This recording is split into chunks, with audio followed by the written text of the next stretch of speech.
Hi all, JEE 2027ലേക്കുള്ള preparation ഒക്കെ എല്ലാവരും അത് ഗംഭീരമായിട്ട് നടത്തുന്നുണ്ടാവും. പക്ഷെ ഈ ഒരു ജേർണിയുടെ ഇടയിൽ നമ്മൾ പലപ്പോഴൊക്കെ സ്റ്റക്ക് ആയിരിക്കാനുള്ള സാധ്യതയൊക്കെ ഉണ്ട്. Like you feel very drained out.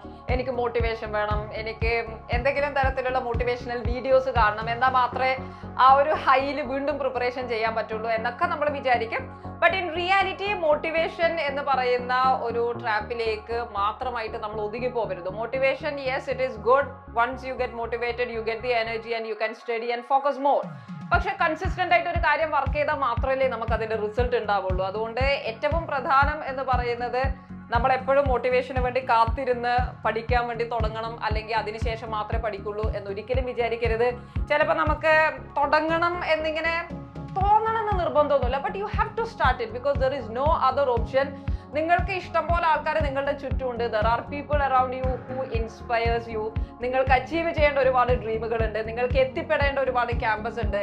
നമ്മൾ ആഗ്രഹിക്കുന്ന ജോലിയിലേക്കും നമ്മൾ ആഗ്രഹിക്കുന്ന കരിയറും നമുക്ക് ബിൽഡ് ചെയ്യേണ്ട കാര്യങ്ങളുണ്ട്. സോ നമ്മളെ സംബന്ധിച്ച് നമ്മുടെ ഡ്രീം എന്ന് പറയുന്നത് വളരെ വലുതാണ്. And for this is high time that you start preparation. നമ്മൾ പ്രിപ്പറേഷൻ സ്റ്റാർട്ട് ചെയ്യുക.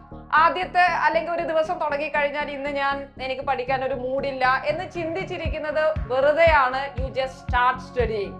ആദ്യത്തെ ഒരു 10 മിനിറ്റ് പഠിക്കാൻ തുടങ്ങുമ്പോൾ തന്നെ ഓട്ടോമാറ്റിക്കലി നമുക്ക് ആ പഠനം എന്നുള്ളത് കംപ്ലീറ്റ് ചെയ്യുന്നത് കുറെ കൂടി എളുപ്പമാവും. ഒരുപാട് ടോപ്പിക്സ് ഉണ്ട്, ഒരുപാട് കാര്യങ്ങൾ കണ്ടു തീർക്കാനുണ്ട് എന്നിങ്ങനെ വേവലാതിപ്പെട്ടുകൊണ്ട് നിന്ന് കഴിഞ്ഞാൽ നമ്മൾ ആ ലൂപ്പിനകത്ത് അകപ്പെട്ടു പോകുകയുള്ളൂ. So it is the time that you escape from the loop and you start focusing more on your studies. അപ്പൊ നമുക്ക് ചെയ്യാൻ പറ്റുന്ന കാര്യം ഇത്രയേ ഉള്ളൂ. നമ്മുടെ എൻവയോൺമെന്റ് വളരെ ക്ലീൻ ആക്കി വെക്കുക. നിങ്ങളുടെ study environment, study table is very important. പഠിക്കാനുള്ള കാര്യങ്ങൾ മാത്രം സ്റ്റഡി ടേബിളിലേക്ക് നിങ്ങൾ ഒതുക്കുക. മറ്റ് കാര്യങ്ങളിൽ നിന്നുള്ള മറ്റ് ഡിസ്ട്രാക്ഷൻസിൽ നിന്ന് നിങ്ങൾ മാറുക. ആൻഡ് ഒരു മോട്ടിവേഷൻ കിട്ടാൻ വേണ്ടി, let us say for example social media നമ്മൾ യൂസ് ചെയ്യുന്നതുകൊണ്ട് തന്നെ ഒരു മോട്ടിവേഷൻ കിട്ടാൻ വേണ്ടി നമ്മളൊരു വീഡിയോ നോക്കി, ആൻഡ് അതിനുശേഷം അടുത്ത വീഡിയോ ഇങ്ങനെ കണ്ടിന്യൂസ് ആയിട്ട് വീഡിയോസിൽ മാത്രം നോക്കിയിരുന്ന് മോട്ടിവേറ്റഡ് ആകും എന്ന് നിങ്ങൾ പ്രതീക്ഷിക്കരുത്. എല്ലാ സമയവും നമ്മളെ സംബന്ധിച്ച് വളരെ പ്രധാനമാണ്. സോ മിസ് ചെയ്ത് ഓർമ്മിപ്പിക്കാൻ വേണ്ടിയാണ് നിങ്ങളുടെ മുന്നിലേക്ക് വന്നിരിക്കുന്നത്. We have to focus on study. നമ്മുടെ പ്ലാനിനനുസരിച്ച് പഠിച്ചുകൊണ്ടേയിരിക്കുക എന്നുള്ളത് വളരെ ഇമ്പോർട്ടന്റ് ആണ്. ഇപ്പൊ JEE 2027 പ്രിപ്പയർ ചെയ്യുന്നവർക്ക് പെട്ടെന്നൊരു പ്ലാൻ അറിയില്ല, അല്ലെങ്കിൽ ഓരോ ദിവസവും എന്തൊക്കെ പഠിക്കണം എന്ന് അറിയില്ല, ഓർ മന്ത്ലി നിങ്ങൾ ഏതൊക്കെ ഷെഡ്യൂൾ കംപ്ലീറ്റ് ചെയ്യണം അറിയില്ല. ഇങ്ങനെയൊക്കെ കൺഫ്യൂഷൻസ് ഉണ്ടെങ്കിൽ you don't need to worry.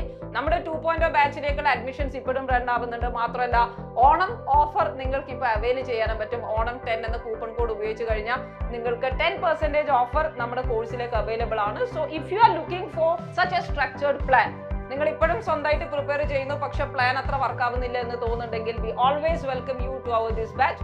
നമുക്കിവിടെ സിസ്റ്റമാറ്റിക് ആയിട്ട് പഠിച്ച് എല്ലാ ദിവസവും റെഗുലറായി ക്വസ്റ്റ്യൻസ് പ്രാക്ടീസ് ചെയ്തുകൊണ്ട് 2027 എക്സാമിനേഷന് പ്രിപ്പയർ ചെയ്യാം. അങ്ങനെ നമ്മുടെ ഡ്രീമിലേക്ക് നമുക്ക് എത്തിച്ചേരാം. അതുകൊണ്ട് നമുക്ക് എല്ലാവർക്കും എല്ലാ ദിവസവും ഒരു സിസ്റ്റമാറ്റിക് പ്ലാനോട് കൂടി ഒരുമിച്ചിരുന്ന് പഠിക്കാം. കൂടുതൽ എക്സാംസ് എഴുതാം. Mock exams, module exams, grand exams ഒക്കെ നമുക്ക് എഴുതിക്കൊണ്ട് അടിപൊളിയായി മുന്നോട്ട് പോകണം. Let's do this together. Wish you all the very best.